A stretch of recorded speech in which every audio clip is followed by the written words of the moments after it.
Lieutenant general retired فیض حمید کو فوجی تحویل میں لے لیا گیا ہے۔ بڑی خبر سامنے آئی ہے۔ لیفٹیننٹ جنرل ریٹائرڈ فیض حمید کو فوجی تحویل میں لے لیا گیا ہے۔ لیفٹیننٹ جنرل ریٹائرڈ فیض حمید کو فوجی تحویل میں لے لیا گیا ہے۔ لیفٹیننٹ جنرل ریٹائرڈ فیض حمید کو فوجی تحویل میں لے لیا گیا ہے۔ فیض حمید D G I S I بھی رہ چکے ہیں جب وہ سروس میں تھے، اور آپ کو بتائیں کہ 2022 تک وہ سروس میں رہے ہیں۔ لیفٹیننٹ جنرل ریٹائرڈ فیض حمید کو فوجی تحویل میں لے لیا گیا ہے۔ لیفٹیننٹ جنرل ریٹائرڈ فیض حمید کو فوجی تحویل میں لے لیا گیا ہے۔ فیض حمید اس سے پہلے D G I S I تھے جب وہ پاکستان آرمی میں اپنی سروسز سر انجام دے رہے تھے۔ اس کے بعد وہ ریٹائرڈ ہوئے تھے، اور اس کے بعد بہت سی باتیں ہو رہی تھیں، اور آج ایک بڑی اہم خبر آئی ہے جس میں لیفٹیننٹ جنرل ریٹائرڈ فیض حمید کو فوجی تحویل میں لے لیا گیا ہے۔ بڑی خبر ہے، 92 نیوز اپنے ناظرین تک پہنچا رہا ہے۔ فیض حمید کے خلاف پاکستان آرمی ایکٹ کے تحت تعدیبی کارروائی شروع کی گئی ہے۔ آئی ایس پی آر کے مطابق فیض حمید کے خلاف آرمی ایکٹ کے تحت تعدیبی کارروائی شروع کی گئی ہے۔ لیفٹیننٹ جنرل ریٹائرڈ فیض حمید کو فوجی تحویل میں لے لیا ہے۔ فیض حمید کے خلاف پاکستان آرمی ایکٹ کے تحت تعدیبی کارروائی شروع کی گئی ہے۔ اس پر مزید بتائیں گے بلال آفریدی۔ بلال آفریدی، بتائیے گا تحویل میں لیا گیا ہے اور کیا کیا الزامات ہیں اور کس اس میں ان کو لیا گیا تحویل میں؟ جی دیکھیں، آئی ایس پی آر کے جانب سے جو تفصیلات سامنے ہیں اس میں کہا گیا ہے کہ سپریم کورٹ پاکستان کے ڈیٹیلڈ آرڈر کے بعد انکوائری جو ہے وہ انیشیٹ کی گئی ہے، اور اس کے بعد آرمی انسرٹن preference of complaint top city case جو ہے، اس میں lieutenant general Faiz Hameed retired کو جو ہے وہ تحویل میں لیا گیا ہے، اور اپروپریٹ ڈسپلنری ایکشن ان کے خلاف جو ہے وہ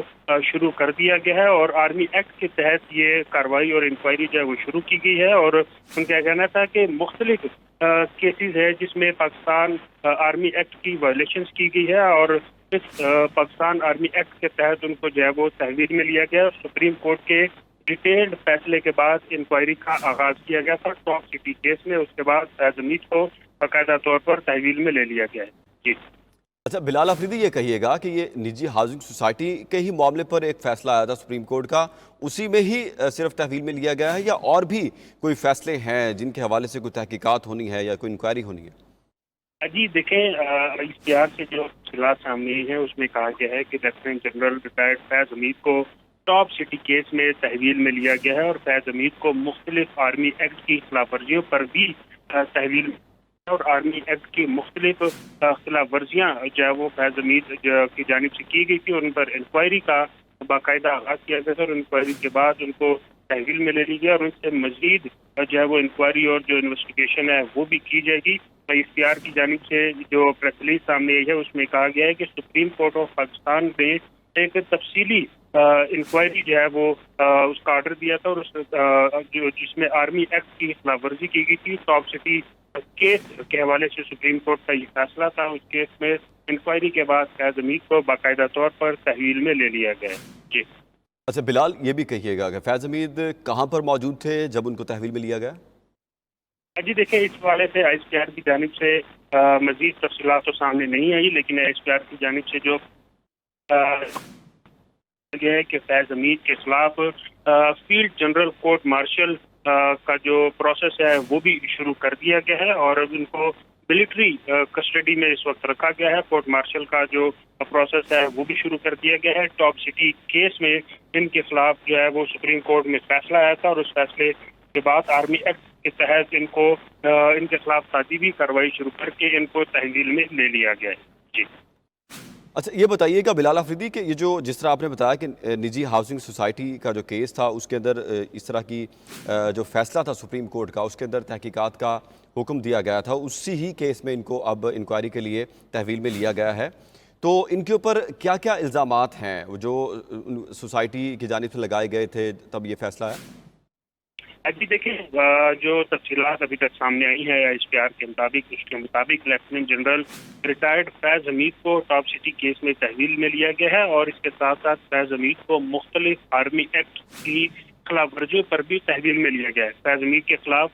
فیلڈ جنرل کورٹ مارشل کی کارروائی کا باقاعدہ آغاز بھی کر دیا گیا ہے، اور ٹاپ سٹی کیس معاملے پر لیفٹیننٹ جنرل فیض حمید کے خلاف پاکستان آرمی ایکٹ کے تحت تعدیبی کارروائی شروع کی گئی ہے اور کورٹ کے احکامات پر پاک فوج کی تفصیلی کورٹ آف انکوائری کی گئی ہے۔ اچھا بلال افریدی، یہ بھی کہیے گا کہ جب یہ سروس میں تھے، ان کے جو سب آرڈینیٹ تھے فیض حمید صاحب کے، تو اس کے بعد وہ ان کے حوالے سے بھی کوئی انکوائری شروع ہوگی جو لوگ ریٹائر ہوئے ہیں، جو ان کے نیچے تھے جب؟ جی دیکھیں، یقیناً جب آرمی ایکٹ کی خلاف ورزی کی بات کی، اس جو خلاف ورزی میں شریک ہوں گے ان کے خلاف بھی باقاعدہ طور پر انکوائری کا آغاز کیا جائے گا اور ان کے خلاف بھی تادیبی کارروائی آرمی ایکٹ کے تحت جو وہ شروع کی جائے گی۔ لیکن اس وقت جو ISPR کی جانب سے کہا گیا ہے، جو دعویٰ کیا جی گیا ہے، بلال، ساتھ ہی رہیے گا، ہمیں جوائن کر چکے ہیں دفاعی تجزیہ کار وقار حسن صاحب۔ وقار صاحب بہت شکریہ وقت دینے کا۔ وقار صاحب، ریٹائرڈ DGSI جنرل ریٹائرڈ فیض حمید کو آج فوجی تحویل میں لے لیا گیا ہے اور فیلڈ کورٹ مارشل جو ہے وہ بھی اس کی بھی کارروائی شروع کر دی گئی ہے۔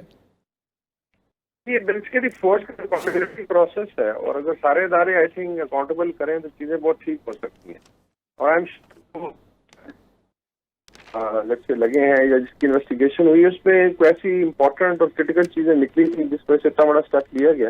اور انپریسیڈنٹڈ ہے پاکستان کی ہسٹری میں۔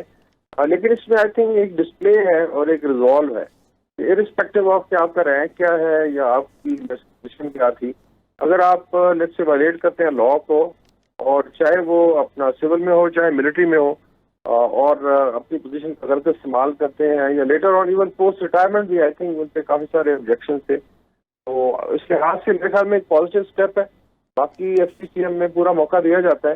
کہ اس میں وہ اپنا ڈیفینس کریں، لیکن اگر اس میں پروسیس ہے جس میں بھی کسی کو معاف نہیں کیا جائے گا اگر وہ قصوروار ہے۔ اچھا وقار حسن صاحب، اس کو کس طرح دیکھ رہے ہیں آپ؟ کتنا خوش آئند ہے، کیسا پیغام جائے گا باقی لوگوں کو بھی کہ اس طرح کی اگر کوئی کارروائی کرتا ہے ان سروس تو پھر ان کے لیے مشکلات تو ہیں، مطلب یہ تو ایک اکاؤنٹیبلٹی کرنا اچھی بات ہے۔ جی بالکل، اسپیشلی اگر آپ کی پوزیشن دیکھیں جو پہلے رہی ریٹائرمنٹ پہلے وہ کمانڈر بھی رہے اور DGI، اور یہ بہت پاورفل قسم کے آپ کہہ لیں اپوائنٹمنٹس ہیں، اور ڈیفینیٹلی اس لحاظ سے ان کی ذمہ داری بھی بڑھ جاتی ہے۔ تو اگر اس لیول پہ کوئی چوک ہوتی ہے یا کوئی ڈیلیبریٹلی آپ ایکٹ کرتے ہیں جو کرمنل اس میں آتا ہے پروسیس میں، تو پھر اس سے اکاؤنٹیبلٹی پھر اسی لحاظ سے ہوتی ہے۔ تو اس طرح پوسٹ ریٹائرمنٹ بھی کچھ چیزیں آئی تھنک رپورٹ ہوئی تھی جس میں فوج کا اپنا ایک کوڈ آف کانڈکٹ ہے جو پوسٹ ریٹائرمنٹ ایکسپیکٹ کیا جاتا ہے ویٹرن کے ساتھ، کہ آپ جو ہے ٹھیک ہے ایک خاص عرصے بعد آپ پولیٹیکل ایکٹیویٹی میں حصہ لے سکتے ہیں، لیکن you can't go anti state اپنے ادارے کے خلاف اس طرح کے سے آپ نہیں کر سکتے۔ آئی ایم شیور کچھ چیزیں شاید ابھی سامنے آئیں گی جب مارشل کی پروسیڈنگ چلتی ان کو اجازت ہوتی ہے کہ وہ وکیل جی وقار صاحب آپ ساتھ ہی رہیے گا، ہمیں عبداللہ گل صاحب بھی جوائن کر چکے ہیں۔ عبداللہ صاحب بہت شکریہ وقت دینے کا۔ عبداللہ صاحب کس طرح دیکھ رہے ہیں آپ، کتنا خوش آئند ہے لیفٹیننٹ جنرل ریٹائرڈ فیض حمید کو فوجی تحویل میں لیا گیا ہے اور سپریم کورٹ کے فیصلے کے بعد ان کو تحویل میں لیا گیا ہے؟ بسم اللہ الرحمن الرحیم، ظاہر ہے ایک بہت ہی اہم پیش رفت ہوئی ہے، اور ایک دفعہ پھر افواج پاکستان نے یہ ثابت کر دیا کہ وہ آئین اور قانون کے جو ہے وہ پابند ہے، اور سپریم کورٹ کا حکم نامہ موجود تھا جنرل فیض حمید کے حوالے سے، مختلف چہمہ گوئیاں تھیں۔ 2017 کا یہ کیس تھا جس کے اندر ٹاپ سٹی کے جو معیز صاحب تھے انہوں نے ان کو جو ہے باقاعدہ درخواست دی تھی، اور اس کے اوپر پھر کہا گیا تھا کہ جی بریگیڈیئر نعیم اس میں تھے، بریگیڈیئر ہارون تھے، اور ایک غالباً کوئی اور بریگیڈیئر صاحب تھے جنہوں نے چھاپا مارا تھا، اور پھر وہ ایک لمبی داستان ہے جو کہ آپ نے سب نے ٹی وی نے کئی دفعہ بتا چکے ہیں۔ تو اس سلسلے میں یہ کیس کاروائی آگے بڑھی اور سپریم کورٹ نے جو یہ فیصلہ دیا ہے اس کے نتیجے میں آرمی ایکٹ کے مطابق، جو کہ آرمی کے اندر پروویژن موجود ہے، اور میرا خیال ہے کہ جنرل فیض حمید جو ہیں وہ اس ٹائم پہ غالباً LPR کے اوپر ہیں، لیو پینڈنگ ریٹائرمنٹ پہ، اور لیو پینڈنگ ریٹائرمنٹ کا مطلب یہ ہے نہیں سوری اب وہ LPR سے ان کا ختم ہو گیا، کیونکہ غالباً مارچ کے اندر انہوں نے استعفیٰ دیا تھا پچھلے مارچ کو، تو اب جو ہے وہ LPR ان کی ختم ہو گئی ہے، تو LPR کے اوپر اب وہ نہیں رہے، تو اب جو ایک فیلڈ جنرل کورٹ مارشل ہے اس کا عمل شروع ہوگا، اس کے اندر باقاعدہ ایک عدالت لگے گی فوج کی، کیونکہ جنرل فیض حمید صاحب جو ہے وہ بہت ہی اہم جگہ پہ تعینات رہے، ان کے حوالے سے مختلف جو ہے وہ باتیں سامنے آتی رہیں